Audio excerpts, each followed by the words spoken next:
not trust a man who doesn't have any desire to lock down a good woman. Like, bro, you're telling me you don't want a good woman to build a life with, to be your partner, to want to, like, do all this fun stuff with, to feed your heart, mind, body, and soul?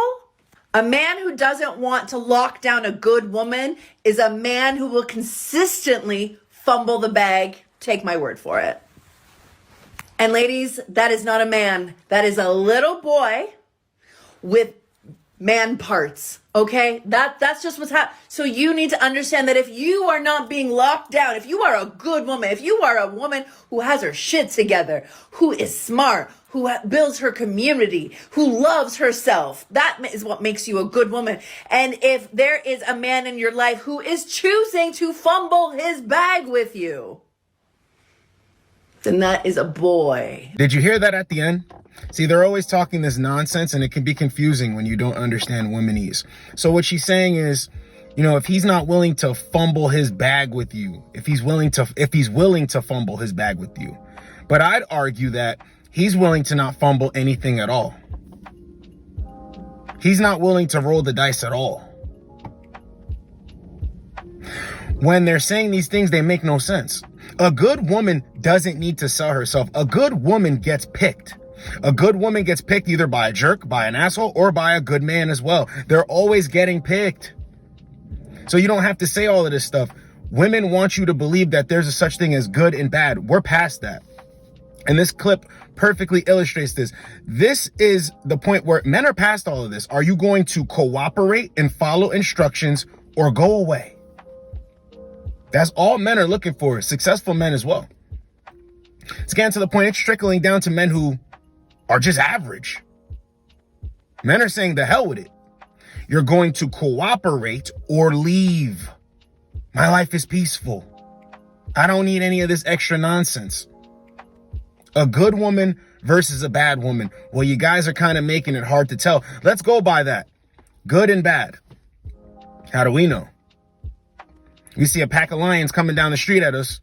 We don't know which one is going to eat us or try to attack us and which one is going to come up to us and, let us pet it. We don't know. So we have to move with caution. We have to take extra measures. No more of this good and bad. If she follows your lead and follows your instructions, she's good. If she gives you a hard time, she's bad. We're not worried about all of this other nonsense. The reason why men are rejecting this is because there's too much to lose and very little to gain. You have to earn it. Let's get into clip number 2. I think they need to start teaching in schools that, yes, you can have a partner and whatever, but if you ever choose to be alone, if you ever want to respect yourself and not just settle for bare minimum, if you want to release yourself from a toxic relationship, it will be very, very liberating, but very, very expensive. I have lived through the most liberating, amazing, culturing, wonderful experience the past, goodness me, what, 5 years, God. And that's not 5 years single. I've not been 5 years single, but 5 years not living with a man. She's been having casual sex, traveling the world, buying herself things, but she doesn't like the fact that she has to come out of her own pocket for it. That's it. So you want to get out of a toxic relationship. I'm going to say this time and time again. Women know which guys are good for them, and they know which guys just aren't good for them. You can see this woman is wearing her age. This builds up resentment. You can tell. So while she's going to champion being single and it's so liberating, she doesn't like the cost that comes with it. So if it's such a great life, why are you complaining? Why? Because a man is valuable. Not just any man, but a man well-rounded. I was mentioning this yesterday. A well-rounded, grounded man. Confident, supportive, competent, all of it. There's so much value there that men even take it for granted and they don't even understand their own self-worth. There's power behind it. So much that it has her second guessing, oh, well, I'm saying that I like this, but, one of those guys would benefit me more than being liberated. Think about it. Men are saying, I know how much I have to offer. I'm good here. Date casually. When a woman proves herself to me, then I will allow her to gain access to this. But just remember, all the stuff they say turns around and it literally bites them in the ass. Let's get clip number 3. Why isn't anybody talking about the single tax? It is significantly more expensive to be single, to the point that it's like economically irresponsible to cook when you're single. It costs $75 to make a meal, not to mention the cost of running the dishwasher, washing up all of the pots and pans. And then what am I gonna do? Eat lasagna for 6 days? When I could use Uber Eats and one of their various codes each week to get a salad for $9. Imagine paying half your rent because you share your apartment with somebody, half your electricity bills, half your cable, Hulu, Amazon, Netflix subscriptions. When you're going to the airport on a trip, you don't have to pay $70 for an Uber by yourself because you're splitting it with somebody. Forget saving money on a Costco membership. When am I ever going to use 36 apples? It's honestly the only argument I have for getting in a relationship. It is expensive to stay single. Once again, they want all of these things. They want to get the nice place. They want it fully furnished. They want the car. They want to put themselves through school or whatever. They want all of this stuff.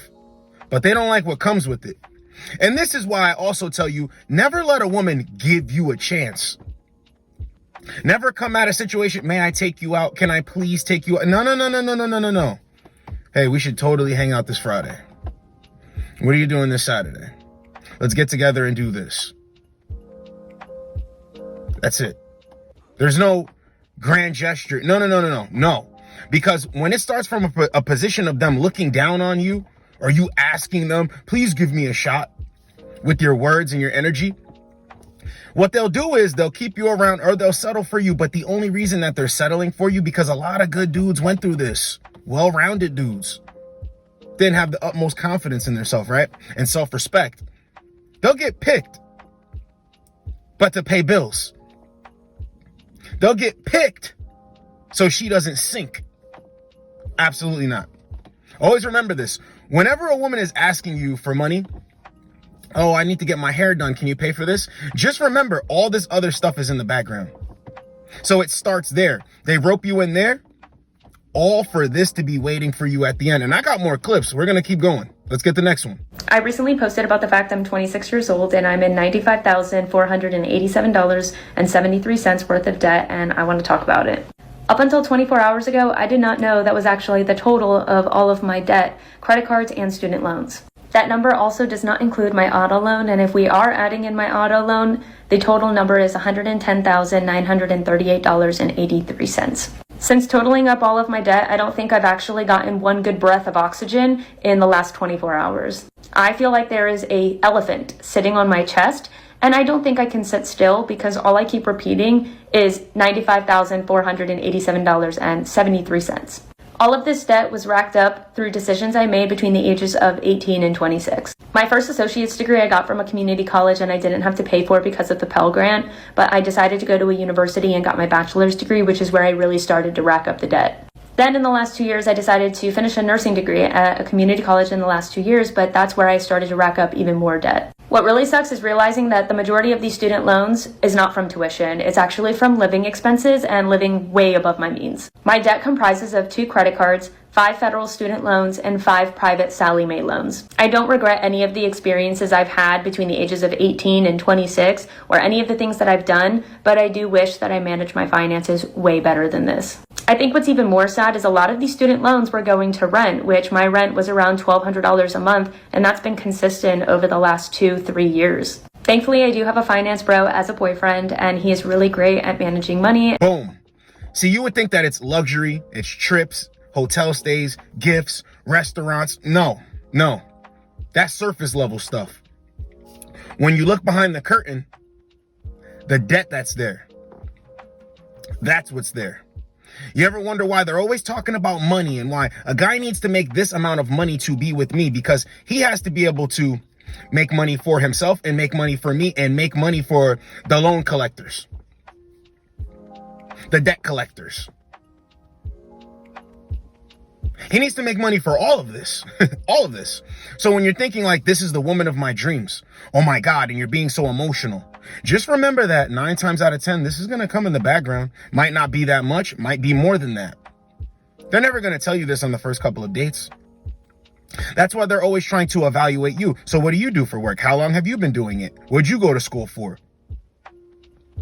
I told you guys recently, a message came through and it was like the first message we matched, me and this chick we matched. She goes, so what do you do for work? NVM. NVM.